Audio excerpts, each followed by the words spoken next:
there's the remote. There we go.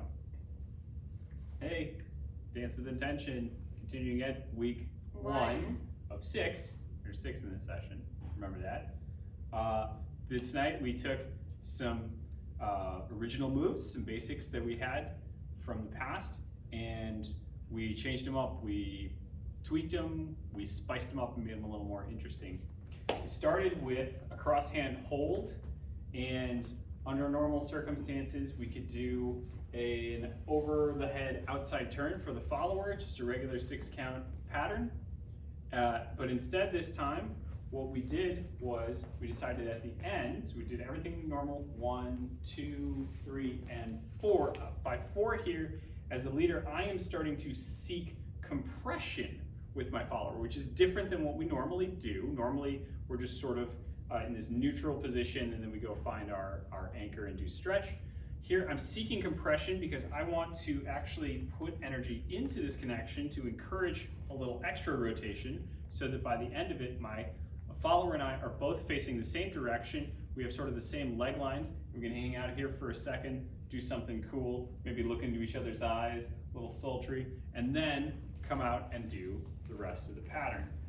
Now, what we did there was, right, get to compression, we feed in. Our first variant of the exit was to shift weight over, do a free spin. Let go of the hand, let the follower free spin, reconnect left to right, our standard open or extended position. Another variant that we did was to take the hand to the shoulder.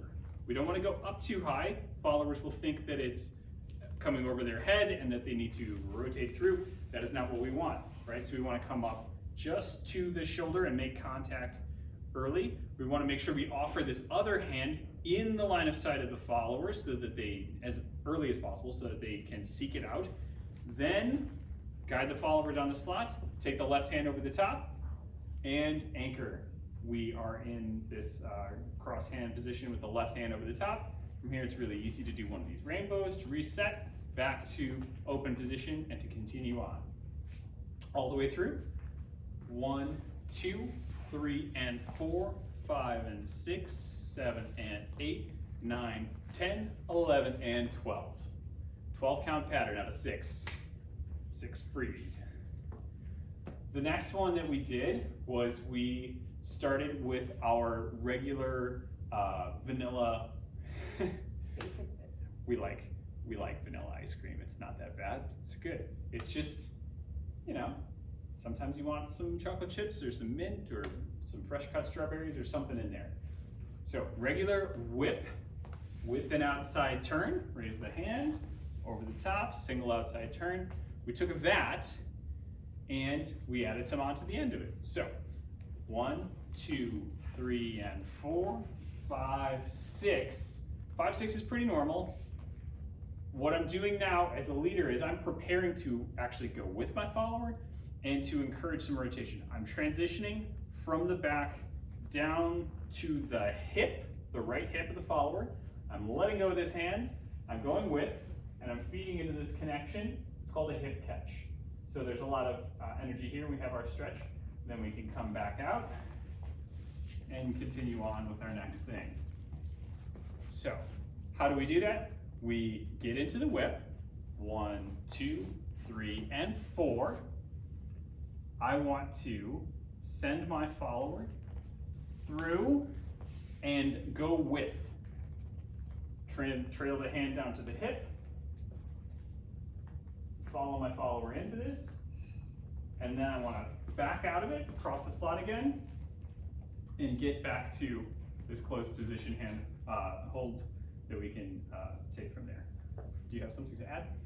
Followers, when we were coming out of the outside turn, from 5, as we started to feel the hand on top lighten in the connection and feel the hand trailing our body, we are continuing to pull the circular energy out and down the slot. So we want to always remember that we dance West Coast swing linearly. It's a slot and dance. So even when things get rounded and kind of around and around and around, centrifugal force, activate. I need to elongate and stretch it out. And so this is me pulling my right hip away from the contact of my partner, not to get it out of his hand, but to bow and arrow us, because this is the stretch.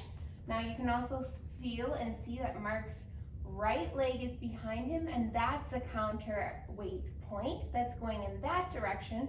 He's thinking of keeping his lats engaged, his shoulder down. So those are all engaged muscles that are pulling his own body that direction, even though he's holding onto my hip and he feels like he's coming with me. It's only from that left side that he's kind of more towards me, and his right side still countering.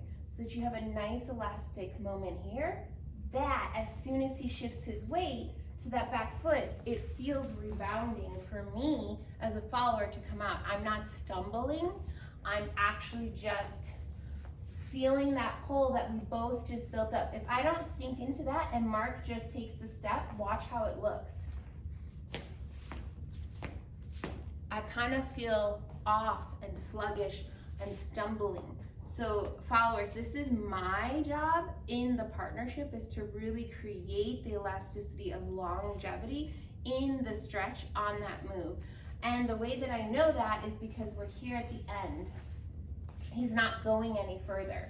So if he took another step, I would be filling up that space. I'd be taking another step, he'd be taking another step, I take another step, he'd take another step. We're already camera, right?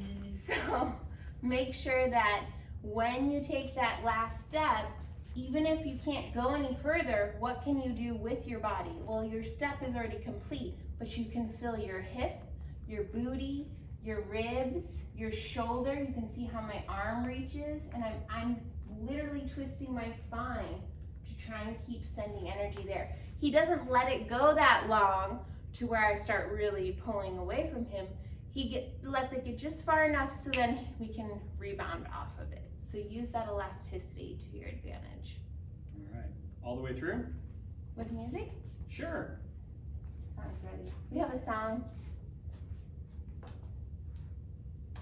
Into